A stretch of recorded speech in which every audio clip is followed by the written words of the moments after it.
अस्सलामुअलैकुम नाजरीन, कमर टीवी के साथ मैं हूं आपकी होस्ट नाइला भट्टी। आप देख रहे हैं कमर टीवी। सबसे पहले नजर डालते हैं आज की ताज़ा खबरों पर। खबर शामिल करते हैं। Mohammad Shahid Khan Sanjrani, block chief reporter Punjab, Kabirwala, Makhdoompur, Pohra. Press release. Anjuman Sarfaroshan Islam Jhang के ज़ेर एहतमाम आज मोरखा 25 अप्रैल 2025 बाद नमाज जुम्मा ठीक 3 बजे एक अजीमुल शान एहतजाजी रैली का इनेकाद किया गया, जो कि ज़िले आस्ताना अंजुमन सरफरोशान इस्लाम में मोहल्ला आरियावाला ज़िला जंग से शुरू होकर शहर की मुख्तलिफ शाहराओं से गुजरती हुई प्रेस क्लब के सामने इख्तिताम पजीर हुई।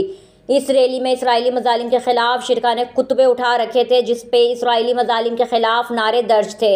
शिरका ने इसराइली मजालिम के खिलाफ शदीद नारेबाजी भी की और मुकर्रिरीन ने अपने खताबात में इस्लामी ममालिक बिलखसूस पाकिस्तान के हुक्मरानों से पुरजोर मुतालबा किया है कि मुश्किल की इस घड़ी में फ़लस्तीनी भाइयों का भरपूर साथ दिया जाए और इसराइली मजालिम को रोकने के लिए भरपूर अमली इक़दाम किया जाए। दुनिया में मुसलमानों की तादाद अरबों में है, लेकिन सब गफलत में मुब्तला होकर चंद लाख इसराइलों के मजालिम पे आंखें बंद किए बैठे हैं। फिलवक्त के लिए इतना ही। मज़ीद खबरों और अपडेट्स के लिए देखते रहें कमर टीवी और रहें हर खबर से बाखबर। जुड़े रहें हमारे साथ।